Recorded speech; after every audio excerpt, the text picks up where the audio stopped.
Rakornas kemarin tuh begitu meriahnya, ada tarik menarik yang kuat untuk membersihkan Partai Demokrat ini.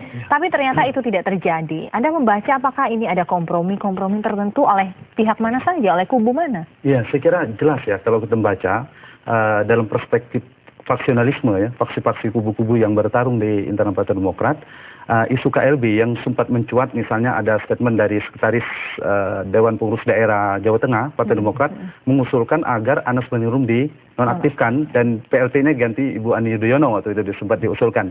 Nah, ini saya melihat memang ada pintu untuk menuju KLB sebenarnya.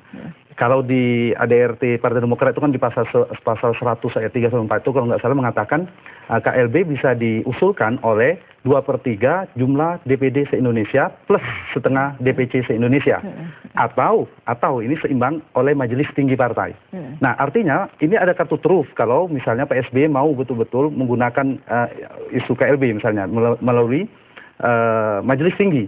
Nah, ada di kubu lain saya kira di seberang sana katakan lawan Anas Baningrum, Pak Marzuki Ali dengan jaringannya bisa menggunakan dengan pintu yang DPD DPC itu. Nah, saya melihat Pak SBY hampir mustahil kecuali sudah ada gempa politik luar biasa di Partai Demokrat untuk menggunakan instrumen Majelis Tinggi. Karena Pak SBY itu hampir tidak mungkin menggunakan mengambil keputusan ekstrim ya, mengambil keputusan yang luar biasa dan spektakuler. Saya tidak meskipun saya berharap tapi kecil kemungkinan untuk terjadi. Nah, kemungkinan kedua lawan-lawan Anas Baningrum bisa menggunakan kekuatan ini. Kalau ternyata misalnya Marzuki Ali berhasil memotong jaringan yang Anas Baningrum punya di DPD DPC yang cukup kuat itu untuk mengaju ke katakanlah SBY sehingga posisinya bukan SBY yang menentukan, tapi Ketua Dewan Pembina SBY ini tidak ada pilihan lain kecuali untuk melakukan itu. Nah, itu dia. Semuanya itu mengapa tidak terjadi? Bukan mengharapkan itu terjadi lah. Ya, saya kira ada deal ada kesepakatan. Meskipun saya mendengar ada isu ya, meskipun kebenaran perlu klarifikasi lagi di setelah Rakornas itu barangkali ada pertemuan antara Pak SBY, Marzuki Ali, dan Anas Baningrum saya kira. Karena ketika pembukaan Rakornas itu kan sudah muncul suara-suara ketika Mas Anas menyampaikan sambutan itu kan tidak disambut sehangat pidato Pak SBY ya, kita lihat. Sudah ada muncul kata-kata ya saya kira tidak bersahabat yang kurang simpatik terhadap Mas Anas Baningrum. Dan tidak sehangat pada saat pidato penutupan. Betul, nama Anas dan diredam, saya melihat diredam. Jadi Mas Anas kan kekuatannya di 3 itu. Satu, kekuatannya adalah jaringan internal DPD DPC yang mendukungnya di 2010 kemarin di Kongres di Bandung.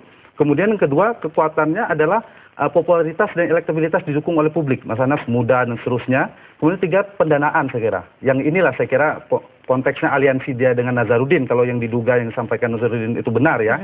Nah, sehingga kelompok lain, kubu lain katakanlah kubu Marzuki Ali atau siapapun bisa menyerang 3 yang dimiliki Anas ini. Tapi ternyata tidak dilakukan penyerangan. Ya, tapi paling tidak ada upaya itu, saya membaca. Cuma Pak SBY tidak mau memilih itu ya.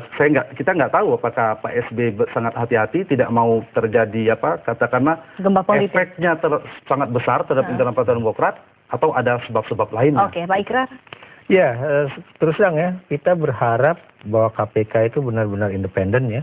Dan kita juga berharap bahwa hasil penyidikan KPK itu akan benar-benar diterapkan secara apa adanya, tanpa pandang bulu ya. Maksud saya, janji Pak Bushro Mukhodas bahwa siapapun dia, kalau memang ternyata dari hasil penyidikan KPK itu memang terkait dengan kasus misalnya korupsi yang apakah itu dengan kasus Hambalang atau itu kasus pembangunan Wisma Atlet di Palembang ya, itu kalau memang itu ya semuanya akan enak dan itu bersih-bersihnya bukan cuma pada tingkatan internal tapi juga pada tingkatan eksternal ya.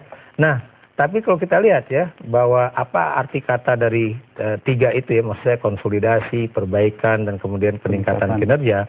Konsolidasi kita tahu seperti tadi dikatakan oleh Bung Hanta ya, itu adalah bagaimana di antara faksi-faksi dalam Partai Demokrat itu tidak saling serang.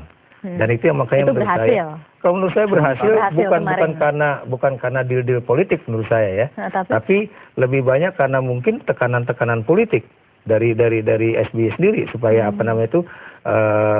tidak terjadi hantam-menhantam di dalam Rakornas itu. Oh, jadi berarti ini bisa dikatakan menunggu bom waktu ya? Kalau menurut saya ya, kata perbaikan Anda harus ingat ya, kata perbaikan itu harus didefinisikan bukan perbaikan partai saja, tapi perbaikan dalam tingkah laku politik para anggota Partai Demokrat untuk misalnya tidak saling menyerang di depan pers seperti itu. Nah ini yang menjadi satu kata kunci ya, yang saya lihat seperti itu ya.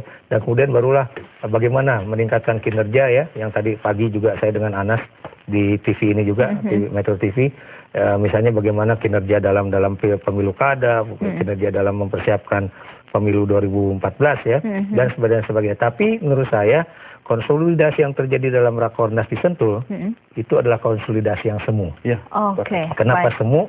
Karena memang Anda lihat ya, tadi Bung Hatta bicara mengenai pidato Anas di pembukaan, saya bicara pidato Anas di penutupan. Itu buat saya itu kayaknya ya orang-orang cuma nontonin tanpa ekspresi dan kemudian tidak ada gegap gempita untuk bertepuk tangan dan sebagainya. Serasa sangat hambar sekali. Pak SBY juga tidak datang ya? Pak SBY nggak datang, Marzuki Ali katanya berada di depan dan begitu dikasih tahu, oh itu udah ditutup, oh ya udah kalau gitu saya pulang dan dia langsung pulang kan. Jadi ini masih menyisakan bom waktu. Ya paling tidak karisma Mas Anas sebagai ketua umum terlihat sangat tergerus ya ketika di Rakornas itu. Karisma Mas Anas, bagaimana dengan elektabilitas? Nanti kita akan membahasnya saat lagi, tetaplah di Suara Anda.